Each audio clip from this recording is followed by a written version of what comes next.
Hello and welcome to another video tutorial. This one is for the Young Crafters Unite blog hop, where we're featuring our very favorite things. And this is actually the last stop on the blog hop, so if you want to start from the beginning or learn more about what this is, you can go to my website at brittaswiderski.com or the blog hop website at youngcraftersunite.com. So I'm going to be using some of my favorite things. My main inspiration for this card is that I want to use this frame from Lawn Fawn because Lawn Fawn is one of my favorite stamping companies. So I'm going to go ahead and stamp this on to cream cardstock with some Memento black ink. And I'm going to stamp this twice actually, but only ink it once, and you'll see why in just a second. I stamped it twice so that you can see where the lines are going to go, but I'm actually going to adhere this behind the main frame. That way I can have it a little bit popped off, and it'll be a really fun 3D look that way. But you don't need the full black lines because you don't want them to show through underneath. So that's why I just stamped without inking it again. So I'm going to go ahead and color this in with my favorite color, which is fuchsia. And I'm using RV09 Fuchsia and RV06 Charisse. And I'm going to color in this mainly in this pink first. And I'm actually just going to color over the entire thing. I'm going to be cutting this out, so I'm not worried about the lines or anything like that. And then I can go over with the darker color and make the areas dark where I want them. And that's why it's really cool to start with your light color, because you don't have to be careful about coloring in the lines. And now I'm just going to go back and add some accents with this RV09 Fuchsia.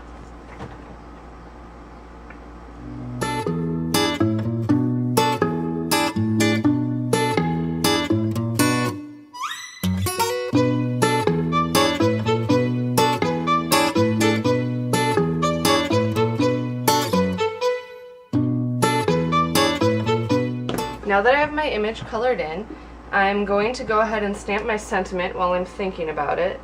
And it's just going to go in the middle of the frame, and that's why I love these frames. They're just really versatile, and they're really great for stamping whatever you want in the middle. So you can stamp critters, or maybe a balloon or happy image, or you can stamp a sentiment. So I'm going to go ahead and center this right in the middle of the window. And then I'm going to cut these out. Now, to cut out the frame, I'm actually going to take my X-Acto knife and I'm going to make an X in the middle. You could do this with an open pair of scissors as well, by the way. But I'm going to make an X in the middle, and that will let me be able to get my scissors in so that I can cut out the frame from the inside. So I'm going to cut these out, and on this one, actually, I'll show you how I'm going to cut this out first. I'm going to cut so that it's right outside this inner line, but there's going to be some overlap. That way you won't be able to see the background through the edges of this cardstock once I put the frame over it. But this is really easy to do and super easy to cut out. So I'm going to go ahead and cut this out exactly on the edge and on the inside, and then I'll be back in a second. So I'm back with my cutout frame, and before I go any farther, I'm going to take my Memento Tuxedo Black marker and go around the edges. And this just helps kind of seal in that color, and really it just keeps the edges nice and clean looking so they're not distracting from the final look of the card. This also covers up any white paper that shows through and any imperfect cutting that you may have. Now that I have my frame and my sentiment done, I'm going to set that off to the side, and I'm going to get started on my card base. So I have a piece of Craft cardstock for my base, and Craft is my favorite cardstock color, so I wanted to use that.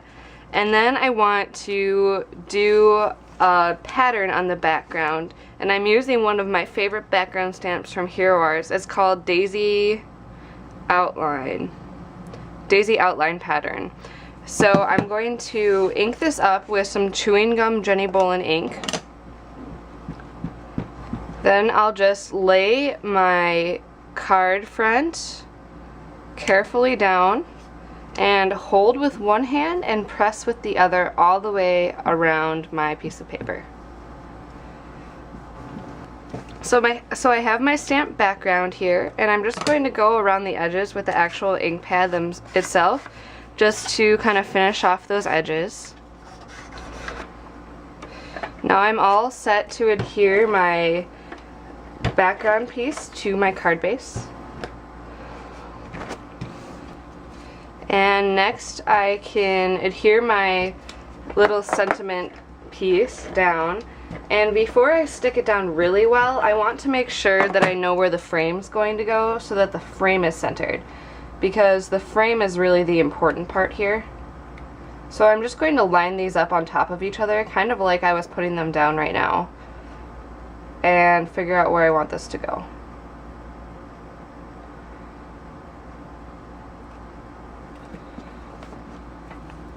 And now I'm just going to stick this down with some foam adhesive.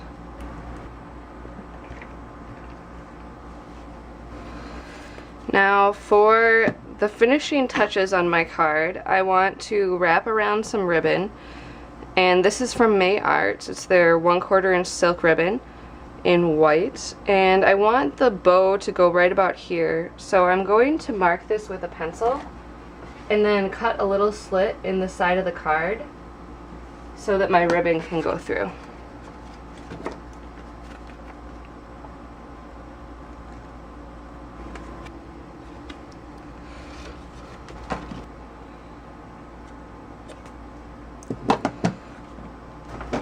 To keep my bow in place, I'm just going to roll a little glue dot and then put it underneath the bow.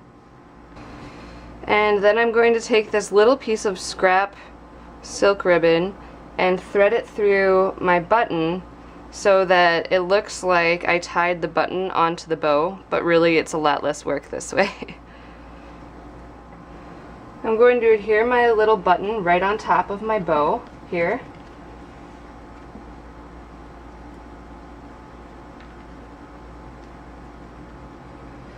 And then I think this needs a third little piece of pink here. So I'm going to grab some Hero Arts pearls and color them with my pink marker. I think I'm going to use this fuchsia one.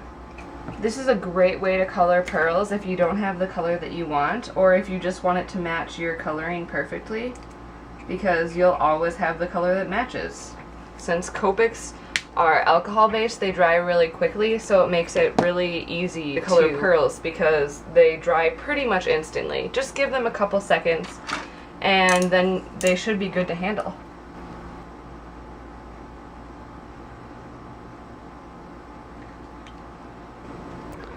Alright, so I just moved my bow over a little bit, just picked up the glue dot very carefully, and it kind of, you can see there's a little bit of a scuff, but that's okay, the ribbon covers it up just fine. So I have my accents of my very favorite color, fuchsia, and I used some of my favorite stamps, and I really like how this card turned out. I'm really excited about it. So thank you very much for watching. Here's a picture of the finished card. Here's a close-up. And make sure you go to youngcraftersunite.com and hop along with us on July 1st, 2011, all weekend long. Thank you very much for watching, and I'll catch you again next time.